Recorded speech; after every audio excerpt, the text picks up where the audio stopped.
आदिशक्तीचे मांगल्य वात्सल्य पावित्र्य घेऊन माणूस जन्माला येणाऱ्या राजमाता जिजाऊ साहेब, अखंड हिंदुस्थानचे आराध्य दैवत छत्रपती शिवाजी महाराज आणि या महाराष्ट्राच्या मातीत जन्म घेणाऱ्या प्रत्येक माणसाने अखेरच्या श्वासापर्यंत कसा जगावं कसा लढावं हे शिकवणारे छत्रपती संभाजी महाराज यांना माझे विनम्र अभिवादन. आजच्या कार्यक्रमाचे अध्यक्ष, उपस्थित सर्व शिक्षक शिक्षिका आणि माझ्या बंधू भगिनींनो, सर्वांना शिवजयंतीच्या शिवमय आणि भव्य शुभेच्छा. आपल्याला जीवनात यशस्वी होण्यासाठी सगळ्यात महत्त्वाची गोष्ट आत्मविश्वास पाहिजे आणि आत्मविश्वास मिळवण्यासाठी छत्रपतींचा इतिहास माहित पाहिजे. शिवरायांकडे हा आत्मविश्वास होता. ते आपल्या प्रत्येक मोहिमेत यशस्वी होत गेले. याचे एकमेव कारण म्हणजे त्यांचं नियोजन आणि प्रचंड आत्मविश्वास. पहाडासारखा अफजल खान फाडला एका मिनिटात, पण नियोजन होतं एका वर्षाचं. नियोजन असं होतं की 40,000 सैन्य घेऊन निघालेला खान आणि भेटीच्या ठिकाणी येईपर्यंत महाराजांनी त्याचं सैन्य केलं फक्त 4. आत्मविश्वास इतका होता की महाराजांना माहित होतं खान गेल्यावर खानाचं सैन्य पाठीला पाय लावून पडणार, तेव्हा किमान 2,000 घोडे तरी आपल्यासाठी जाणार. म्हणून महाराजांनी 6 महिने अगोदर आपल्या 2,000 मावळ्यांना घोडेस्वारीचं प्रशिक्षण देऊन ठेवलं होतं आणि त्यांना सांगितलं होतं की 6 महिन्यांनी 10 नोव्हेंबरला सायंकाळी 6 वाजता तुमच्यासाठी 2,000 घोड्यांचा बंदोबस्त झाला असणार. नियोजन फक्त खान मारले एवढंच नाही, तर नियोजन पुढचं पण होतं. इतका आत्मविश्वास होता की आपण खानाला तर मारणारच आहोत, म्हणून महाराजांनी पुढचं नियोजन पण केलं होतं. 200 किलोमीटरचा प्रदेश जिंकून 18 किल्ले जिंकून महाराजांनी 1 डिसेंबरला पन्हाळ्यावर भगवा फडकवला. आता पन्हाळा स्वराज्यात आला. तेव्हाच पन्हाळ्याच्या पायथ्याशी असणारी तरुणी मांडपोर स्वराज्याच्या सैन्यात सामील झाली. त्यातीलच एक म्हणजे शिवाकाशी. नावही महाराजांचं, अगदी चालणं बोलणं महाराजांसारखं. मनात फक्त एकच, जगायचं ते वाघासारखं आणि लढायचं ते शिवासारखं. याच्याशिवाय काही सुचतच नव्हतं. थोड्या दिवसात पन्हाळ्याला सिद्धीचा वेढा पडला.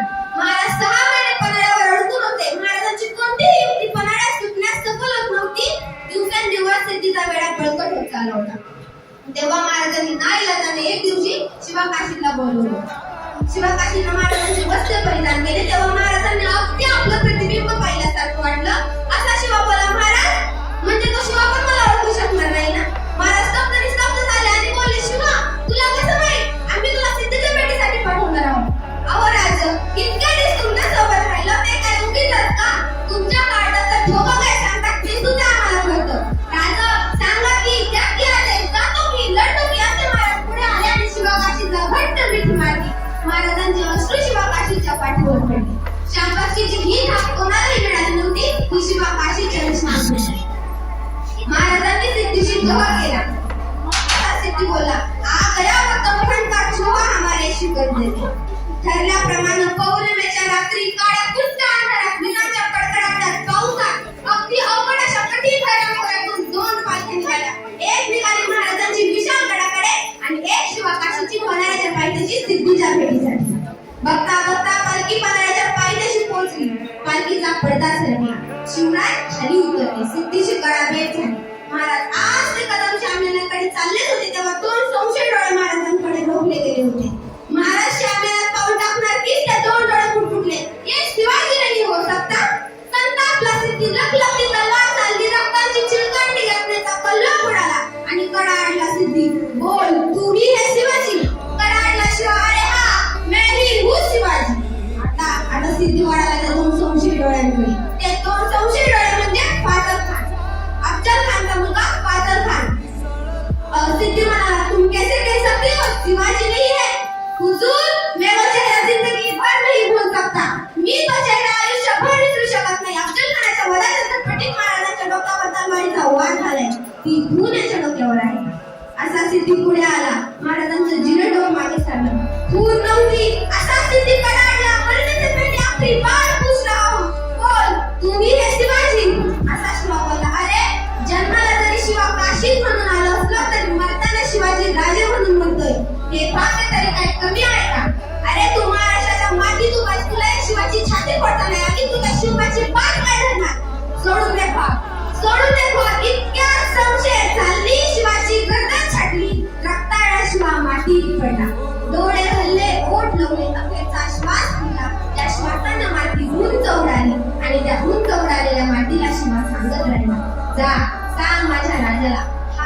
मेला मातीसाठी मेला. मातीत मरणारे अनेक असतात, पण मातीसाठी मरणारे मराठीच असतात. ज्यावेळी महाराजांची अश्रू शिवकाशीच्या पाठीवर पडली त्यावेळी महाराजांनाही माहित होतं आणि शिवकाशीलाही माहित होतं की ही अखेरची भेट, याच्यानंतर भेट होणार नाही. इतक्यात तोपर्यंत महाराज 600 मावळ्यांसह घोडखिंडीपर्यंत पोहोचले. तेव्हा एका हेराचा संदेश आला की महाराज गणित येत आहे. तेव्हा बाजी प्रभूंनी सगळी जबाबदारी स्वतःवर घेऊन महाराजांना 300 मावळ्यांसह गडावर जाण्यास भाग पाडले. तेव्हा 5000 मुलांची 300 मावळे लढत होते. बाजी प्रभू रक्तबंबाळ झाले होते. बाजी प्रभू यमराई ठणकावून सांगत होते की जोपर्यंत महाराजांचा आदेश म्हणजे तोफांचा आवाज होत नाही तोपर्यंत यमालाही मला देण्याची परवानगी नाही. अख्ख्या 5000 मुलांशी अवघ्या 300 मावळ्यांनी नवनाथ किल्ला लढवली. बाजी प्रभूंची गर्दन छाटली गेली, परंतु त्यांचे धड मात्र तलवारी चालवत होतं. अखेर तोफांचा आवाज झाला आणि बाजी प्रभू घरात तीर्थ घेतले. महाराजांच्या आणि मराठ्यांच्या स्पर्शाने, मावळ्यांच्या आणि बाजी प्रभूंच्या रक्ताने घोडखिंड ही पावनखिंड झाली. मला राहून हा प्रश्न पडतो की महाराजांनी या माणसाच्या मनात असं काय पेरलं असावं की ही माणसं मरायला तयार झाली. एवढंच नाही तर शिवकाशीची बायको ही पन्हाळ्यावर पहिली स्वातंत्र्य स्त्री सैनिका म्हणून लढली आणि पन्हाळा काढली. ज्या वेळी या महाराष्ट्राच्या मातीसाठी लढण्याची वेळ आली त्या वेळी फक्त मुनगटेच नाही तर बांगडाही पुढे सरसावला. रायबाच्या लग्नाची पत्रिका घेऊन तानाजी महाराजांकडे गेले. तेव्हा महाराजांचा कोंढाणा स्वराज्यात घेण्याचा विचार होता. अशा तानाजींना आपल्या हातातल्या पत्रिका फेकल्या आणि बोलले, महाराज आदेश द्या, आधी लग्न कोंढाण्याचं मग रायबाचं. तानाजी कोंढाण्याच्या मोहिमेस गेले असे गेले की रायबाचं लग्न लावायला परत आलेच. इतिहासाच्या पानांवरील पहिला काळ की जिथं माणसाच्या लग्नासाठी नाही तर मरण्यासाठी स्पर्धा लागल्या. कोणाचे उदाहरण घ्या, तानाजी, यसाजी, बाजी, मुरादबाजी, कोणीही घ्या. आपण काम किती करतो हे महत्वाचं नाही, आपण काम कसं करतो, कोणतं करतो हेही महत्वाचं नाही, पण आपण त्या कामाचं नियोजन कसं करतो हे सगळ्यात महत्वाचं आहे. महाराजांच्या आयुष्यातील अशी एकही मोहीम नाही की ज्याचं महाराजांनी नियोजन केलं नाही. महाराजांनी आपल्या 50 वर्षाच्या आयुष्यात एक चाल पुन्हा वापरली नाही आणि एक माणूस तोही पुन्हा वापरला नाही. जेव्हा तुम्हाला फक्त प्रतापगडच्या रणसंग्रामातच पाहायला मिळेल तिथं तानाजी दिसणार नाही. तानाजी कोंढाण्यावर तिथे बाजी प्रभू भेटणार नाही. बाजी प्रभू पावनखिंडी तिथे येसाजी दिसणार नाही. येसाजी कर्नाटकात तिथे कोंढाजी दिसणार नाही. कोंढाजी बनाड्यावर तिथे मुरारबाजी दिसणार नाही. मुरारबाजी पुरंदरावर तिथे नेताजी दिसणार नाही. प्रत्येक वेळेस नवीन चाल, नवीन माणूस. आपल्याला फक्त अफजल खानाचा पोट ते शाहिद खानाचा पोट एवढाच इतिहास माहिती आहे, पण इतिहास एवढा नाही. व्हिएतनाम एक छोटंसं राष्ट्र, अगदी मुंबई एवढं, पण त्या एवढ्याशा राष्ट्राला गेल्या 36 वर्षापासून अमेरिकेसारखं बलाढ्य राष्ट्र करू शकलं. याचं कारण काय माहितीये तर त्यांच्या चौकात छत्रपती शिवाजी महाराजांचा पुतळा आहे. एवढंच नाही तर अमेरिकेत बोस्टन युनिव्हर्सिटीत MBAच्या मुलांना छत्रपती शिवाजी महाराजांवर 100 मार्कांचा पेपर आहे. ते तर जाऊ द्या, पाकिस्तानमध्ये आदर्श राजा असा असावा हा छत्रपती शिवाजी महाराजांवर धडा आहे. एवढंच नाही तर जगातील बहुतांश देश छत्रपतींच्या राजनीतीचा अभ्यास करतात, पण आपलं दुर्दैव हेच की आपल्याला फक्त कवटीच्या पाठ्यपुस्तकातच शिवाजी महाराज अभ्यासायला मिळतात. त्याच्यानंतर तर विषयच संपला. मग आपल्याला इतिहासात काय असतं? फ्रेंच राजक्रांती, रशियाचे चहाचे मळे. अहो इकडे आपले उसाचे मळे काढाले, इकडे बघा ना रशियाचे चहाचे मळे. आम्हाला काय करायचंय? आपल्या UPSC पुस्तकात CBSE पॅटर्नचे 120 कितीतरी पानांचं पुस्तक दिलंय. मग त्या पानावर त्याच्यावर शिवाजी महाराज किती मार्क लावले? फक्त 4. ज्ञानोबा तुकोबा ते तर लागत. आज या माईकचा शोध आता लागला, परंतु 450 वर्षांपूर्वी आजही रायगडावर गायकानं नगारखान्यात आणि एकानं सिंहासनाजवळ थांबलं ना, नगारखान्यातून कितीही हळू बोललं तरी सिंहासनाजवळ स्पष्ट ऐकू जातं. आजही आता महाराजांचा राज्याभिषेक होऊ नये म्हणून औरंगजेब जंग बछाडत होता. तरी महाराजांचा 1674 साली राज्याभिषेक पार पडला. औरंगजेबाने ही जबाबदारी बहादूर खानावर सोपवली होती. परंतु बहादूर खानानं औरंगजेबाला काय संदेश पाठवला? हमने बहुत कोशिश की हुजूर, लेकिन शायद खुदा की इच्छा होगी कि शिवराय छत्रपती व्हावे. अभिषेक पार पडला. त्याचबरोबर बहादूर खानाने ही पण बातमी औरंगजेबाला पाठवली की बहादूर गडावर 1 कोटी नगद आणि 200 दक्षिणी घोडे आहेत. ही बातमी ज्या वेगानं आग्र्याला औरंगजेबापर्यंत पोहोचावी त्याच्या दुप्पट वेगाने ही बातमी महाराजांना रायगडावर पोहोचली.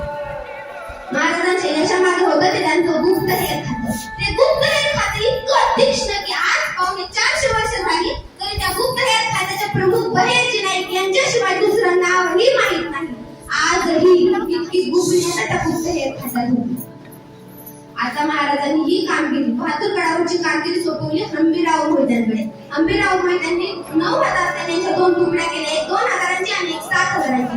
2,000 सैन्य घेऊन हंबीरराव मोहिते इकडे वरवण पाटस मार्गे कुरकुमच्या घाटात थांबले आणि 7,000 सैन्य हे रांजणगाव शिरूर नगर मार्गे बहादूर गडावर जाताच एक सैनिक बहादूर खानाकडे पळत गेला. हुजूर मराठे आए हैं.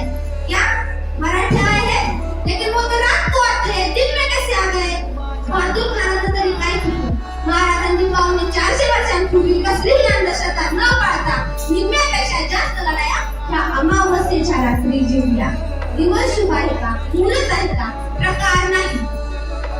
तोपर्यंत वरदान महादेवाची गर्जना बहादूर खानाच्या कानी पडली. आता त्याला खात्री पडली, लगता है आ गए. उनको पता है बहादूर गड पे 35,000 फिर भी आ गए. मतलब नक्कीच भयानक आले असतील. 50,000 तरी आणलेच असतील. त्यानं गडावरचं सगळं सैन्य बाहेर काढलं. मराठी आणि मोगल आमने सामने. मराठ्यांचा वरदान महादेवाची गर्जना, मोगलांचा आक्रमण, एकमेकांवर वार करणार कीच मराठे. भागो. आता मराठी पुढे मोगल मागे, मराठी पुढे मोगल मागे. 5 मैल गेले, 10 मैल गेले, 15 मैल गेले. आता बहादूर खान म्हणाला रुको, अब लगता है गए, अब वापस नहीं आएंगे, चलो वापस. बहादूर खान निम्म्याला लगे, हुजूर मराठे वापस आ गए. क्या मराठे वापस आ गए? पुन्हा मोगल आणि मराठी आमने सामने. मराठ्यांचा हर हर महादेवाची गर्जना, मोगलांचं आक्रमण, एकमेकांवर वार करणार की भागो. पुन्हा मराठी पुढे मोगल मागे, मराठी पुढे मोगल मागे. आता 15 मैल गेले, 20 मैल गेले, 25 मैल गेले. मराठे पुढं. आता बहादूर खान म्हणाला रुको, अब सच में डर गए, अब पक्का वापस नहीं आए, चलो वापस.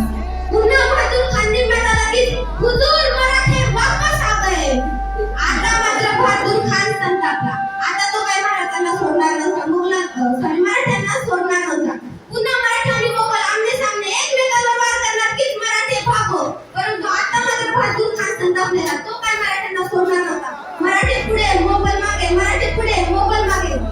मराठे नगर शिरूर रांजणगाव मार्गे पुन्हा. तरी बहादूर खान मागे. पुण्यात येता सगळे मराठी पुण्यात पसरले आणि बहादूर खानाला मराठी काही सापडेच ना. पण सापडतील ते मराठी कुठले त्याला काय माहित. सह्याद्रीच्या दोऱ्याखोऱ्यात फक्त 3च जण भटकू शकतात. पहिला वारा, दुसरा वाघ आणि तिसरे मराठे. चौथ्याचं काय काम? बहादूर खानाला काय मराठी सापडेच ना. इकडे जिदम करत बहादूर खान पुन्हा मागे वळला. हीच बातमी बहादूर खान पुण्यात पोहोचला. हीच बातमी कुरकुमच्या घाटात थांबलेल्या हंबीरराव मोहित्यांना कळली. हंबीरराव मोहिते लगेच 2,000 सैन्य घेऊन बहादूर गडावर गेले. बहादूर गडावरचे 1 कोटी नगर आणि 200 दक्षिणी घोडे घेतले आणि जे त्यांना घेता आलं नाही ते त्यांना नाईलाजानं पेटवून दिलं. तिकडे बहादूर खान जिदम करत रांजणगाव शिरूर नगर पर्यंत आले. दिसतोच काय सगळा दूरच दूर. त्याला काय कळेना. तो आला बहादूर गडावर. तिथं त्याचा सुरक्षा रक्षक सुटलेला. क्या हुआ? हुजूर मराठे आए थे. तो हम किसके पीछे गए थे? हुजूर मराठों के. इधर कौन आया था? हुजूर मराठे. सब ले गए. आता त्याला कळालं असं फसवलं वय. आता त्यानं ही बातमी औरंगजेबाला, हा संदेश औरंगजेबाला पाठवला. तेव्हा औरंगजेबाला त्याचं प्रत्युत्तर काय दिलं असावं? अरे ते मराठी तुम्हाला फसवतात तरी कसे आणि तुम्ही फसता तरी कसे. हा संदेश ऐकल्यावर बहादूर खान काय गप्प बसला नाही. बहादूर खानानं पुन्हा औरंगजेबाला संदेश पाठवला. हुजूर वो शिवा आग्रा में भी आया था. तो शिवाजी आग्र्यात पण आला होता. ज्याप्रमाणे त्यानं तुम्हाला फसवलं त्याप्रमाणे आम्हालाही फसवलं. तसं तुम्ही फसला, आम्हीही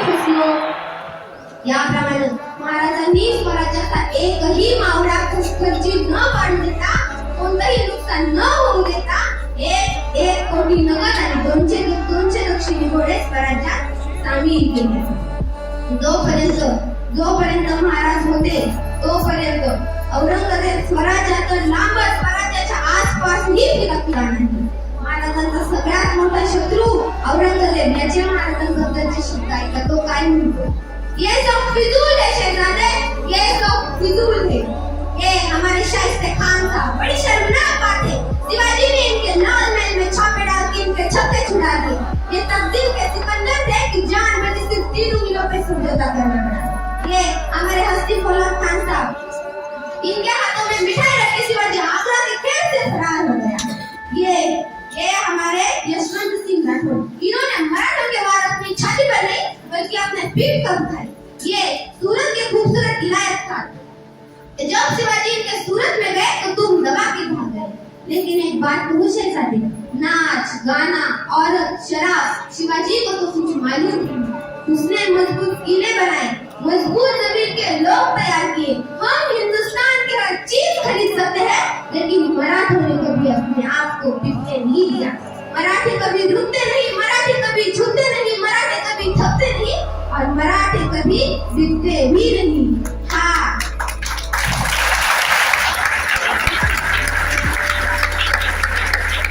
शिवाजी मगरूर है, दगाबाज है, लेकिन उसका चाल चलन दूर की तरह साफ और उसकी सर उठाई बुलंद मीनार की तरह आसमान को छू रही है. इसमें कोई शक नहीं शहजादे, इसमें कोई शक नहीं. हे अल्लाह, तेरा लाख शुक्र है, तूने दुश्मन दिया तो दिया, वो भी शिवाजी दिया, वो भी शिवाजी दिया. महाराजांचा सगळ्यात मोठा शत्रू महाराजांबद्दल सोडून एवढं साहित्याच्या मनात महाराजांबद्दल इतका आदर होता की एक दिवस महाराष्ट्रावर काळा दिवस पडला. औरंगजेबाचे एक सैनिक औरंगजेबाकडे धावत पडत गेला. हुजूर हुजूर, वो नरक में गया, वो नरक में गया. कौन नरक में गया? हुजूर वो शिवा नरक में गया. औरंगजेब 5 मिनिटे शांत झाला.